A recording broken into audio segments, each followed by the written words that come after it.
Bro తమిళ్లో KS Ravikumar గారు రజనీకాంత్ గారి కాంబినేషన్లో వచ్చిన ముత్తు నరసింహ సినిమాలు అయితే ఒక ట్రెండ్ సెట్ అని చెప్పాలి.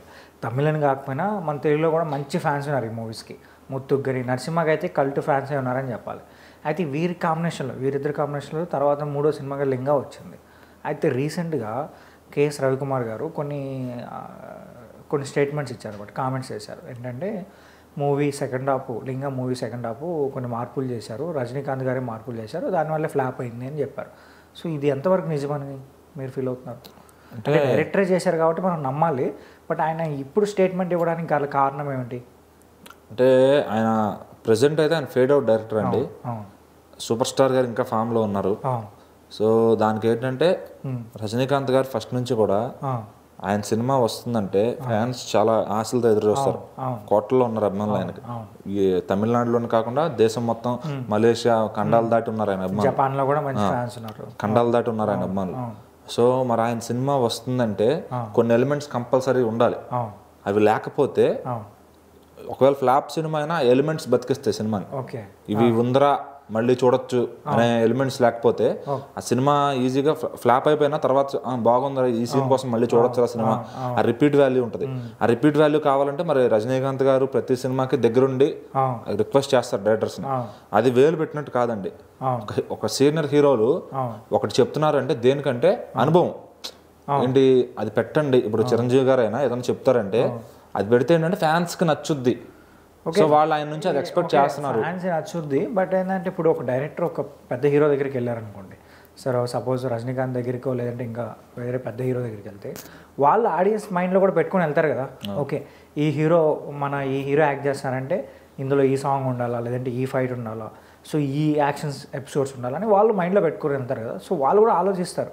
సో వాళ్ళ ఆలోచనల్ని మనం వేరేలా మార్చేస్తే అప్పుడు కథ మొత్తం డైవర్ట్ అయిపోతుంది. అంటే ఇప్పుడు ఫర్ సపోజ్ ఎగ్జాంపుల్ రాఘవేంద్రరావు గారు ఉన్నారు. ఆయన సినిమాలు తీసినప్పుడు ఎలాంటి సినిమాలు తీశారు? మంచి చాలా పెద్ద. ఇప్పుడు అన్నమయ్య లాంటి సబ్జెక్ట్ చిరంజీవి గారి దగ్గరికి వెళ్తే వర్కౌట్ అవుతుందా? జగదేక వీరుడు అతిలోక సుందరి లాంటి సబ్జెక్ట్తో వెళ్ళటం కాబట్టి సెట్ అయింది. రాఘవేంద్రరావు గారు ఒక మాట అంటారు, హీరో దగ్గరికి వెళ్ళామంటే అతను చేయని సబ్జెక్ట్తో మనం వెళ్ళాలి, అప్పుడే నచ్చుతుంది ఎవరికైనా సినిమా అన్నారు. ఇప్పుడు ఎన్టీ రామారావు గారితో అడవి రాముడు తీసినప్పుడు ఎన్టీఆర్ గారు కథ రాయమన్నప్పుడు నేను భయం వేసిందంట. అంటే ఆయన అన్ని చేస్తాడు, ఇంక నేను రాయడానికి ఏముందని. అప్పుడు అనుకోకుండా వచ్చిన జోనర్ ఆ ఫారెస్ట్ బ్యాక్ డ్రాప్ లో చేయొచ్చని ఆ జోనర్తో ఆయన అట్లా హిట్, ఇండస్ట్రీ హిట్ కొట్టారు అప్పట్లో. అదే ఒక డైరెక్టర్ ఏంటంటే ఆలోచించాల్సింది ఎలాగా కొత్తగా ప్రజెంట్ చేయాలి హీరోని, ఎలాంటి కొత్త కథ అతను చేయింది ఎలా చేయాలని. సీనియర్ హీరోలు ఏంటంటే వాళ్ళు కొంచెం లీనియన్స్ తీసుకుంటారు, ఎందుకనేది అంతకుముందు అది ఆ తప్పు చేసాం ఫ్లాప్ అయింది అనే ఎక్స్పీరియన్స్ ఉంటుంది. కొత్త హీరో అంటే డైరెక్టర్ చెప్పినట్టు వినాలి. సీనియర్ హీరోలు ఏంటంటే కొంత ఇప్పుడు ఇక్కడ పాట పెట్టండి క్లైమాక్స్ లో కానీ ఎక్కడన్నా చెప్తే అది తీసుకోవాలి సజెషన్, ఎందుకంటే ఫ్యాన్స్కి అది నచ్చుద్ది. అది అలా ఇంతకుముందు హిట్ కొట్టున్న ఫార్ములా కాబట్టి అది సజెస్ట్ చేస్తారు. సో డైరెక్టర్ తీసుకోవాలని లేదు, తీసుకోకూడదని లేదు.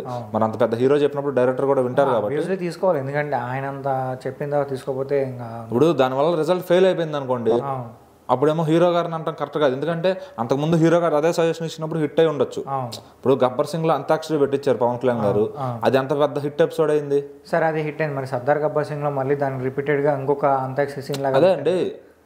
అది కొన్నిసార్లు ఫెయిల్ అవుతుంది, ఫెయిల్ అవ్వాలని లేదు, సక్సెస్ అవ్వాలని లేదు. ఇప్పుడు దాయి దాయిదమ్మ స్టెప్ చిరంజీవి గారు ఎన్నిసార్లు వేసినా వర్కౌట్ అవుతుంది, ఎందుకంటే అది ట్రెండ్ మార్క్ అట్లా. ఇప్పుడు గ్యాంగ్ లీడర్ సాంగ్ ఉంది, అది ఎన్ని సినిమాల్లో రిపీట్ పెట్టుకున్నా ఏ హీరో వాడుకున్నా గ్యాంగ్ లీడర్ గెటప్ అనేది ఆరా అనేది ప్రతి హీరో వాడుకుంటారు. మన కల్కిలో కూడా ప్రభాస్ గారు వాడుకున్నారు. అంటే ఏంటంటే హీరోలకి కొంచెం ఐడియా ఉంటది, ఇది మిక్చర్ పెడితే ఒక మిక్చర్ చేసేవాడికి ఐడియా ఉంటది కదా, 4 పల్లీలు వేస్తే బాగుంటది, 4 కారం కాన్ఫ్లెక్స్ వేస్తే బాగుంటుందని, ఎగ్ వేస్తే బాగుంటుందని, అలా ఇది మిక్స్ చేస్తే బాగుంటుందని హీరోలకు అనిపిస్తుంది అనమాట. సో అది అందుకని డైరెక్టర్ రిక్వెస్ట్ పెడతారు.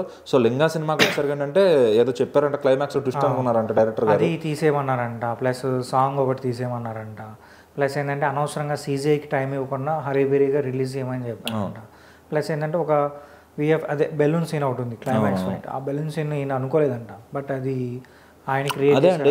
రజనీకాంత్ గారి నుంచి సమ్ ఎక్స్పెక్ట్ చేస్తారు fans, over the cinematic Liberty దాటుకుని కొన్ని ఇది ఉండాలి అని ఎక్స్పెక్ట్ చేస్తారు. అంటే నేను వాట్ ఈస్ థింక్ అంటే ఇక్కడ మనం ఏం ఆలోచించాలంటే, సో ఇప్పుడు ముత్తు కానీ లేదంటే నరసింహ కానీ సినిమా తీశారనుకో, అక్కడ పెద్ద బ్లాక్ బస్టర్ అయినాయి.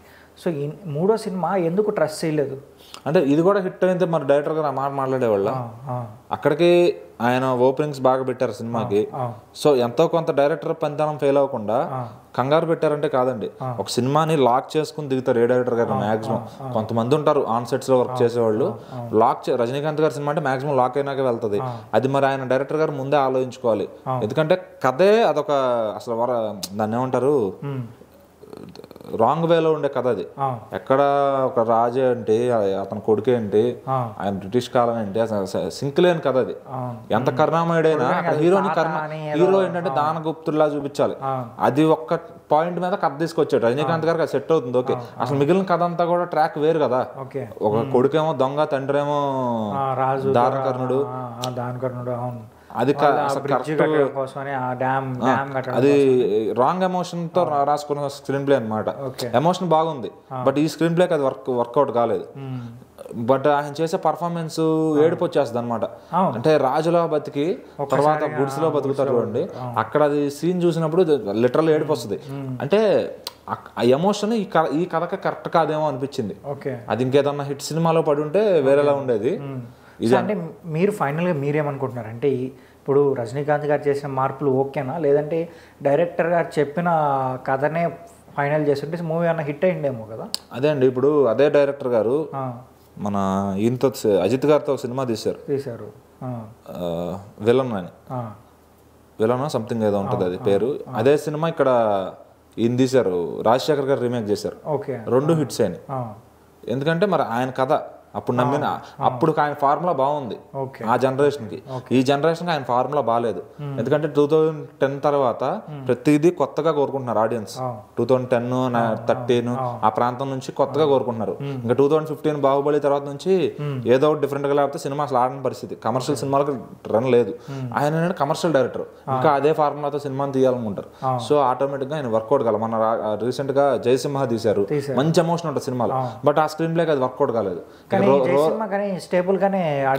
ఆడిందండి, అదే చెప్తున్నా. ఇప్పుడు ఎమోషన్ ఇంకా బాగా తీయచ్చు సినిమా. తర్వాత రోలర్ తీశారు. అసలు ఎందుకు ఆ కథ అవసరమా? ఎంత డిజాస్టర్ అయింది. అంటే ఏంటంటే మరి ఇక్కడ డైరెక్టర్లో తప్పుందా, హీరో గారు మరి అక్కడ ఎవరిని రిజల్ట్ గురించి ఎవరి మీద పెట్టుకోకూడదు ఎప్పుడు కూడా. అంటే ఆయన బేసిక్ గా ఫేడ్ అవుట్ అయిపోయినట్టే ఆయన ఐడియాలజీ అనేది. సో ఆయన కథ ఇచ్చి ఇంకో డైరెక్టర్ తో తీపించుకుంటే బెటర్ ఏమో, లేదా యంగ్ డైరెక్టర్స్ తో. సో మనం ఇక్కడ థింక్ చేయాల్సింది, లేదా ఆయన డైరెక్షన్ వచ్చి కాబట్టి యంగ్ డైరెక్టర్స్ దగ్గర కథ తీసుకుని ఆయన చేయొచ్చు. అట్లా చేయొచ్చు. శంకర్ గారు కూడా యంగ్ డైరెక్టర్స్ దగ్గర కథ తీసుకొని చేస్తారు. అది బెస్ట్ ఫార్ములా. ఎందుకంటే ఇప్పుడు వి వినాయక్ గారు అయినా అందరూ ఫేడ్ అవుట్ అయిపోయింది. వాళ్ళు కమర్షియల్ ఐడియాస్ లోనే ఉండిపోయారు. న్యూ థాట్ తో వాళ్ళు వెళ్ళలేకపోతున్నారు. అది వర్కౌట్ అవుద్దా లేదా అని భయంతో కూడా రాయలేకపోవచ్చు ఆ కథని. సో ఫైనల్గా మనం మాట్లాడుకున్నారంటే, ఒకవేళ ఆయన ఆలోచనలతో వచ్చి చేస్తుంటే మూవీ హిట్ అయిండేదేమో అని ఆయన అనుకున్నారు. లేదు రజనీకాంత్ గారు చేసిన మార్పులతో మూవీ హిట్ అవుతుందేమో అని ఆయన అనుకున్నారు. ఇక్కడ జస్ట్ మీ కమ్యూనికేషన్ గ్యాపే, అంతే, అంతేం లేదు. సో వాట్ ఎవర్, చూద్దాం ఇది ఎంతవరకు వెళ్తుందో.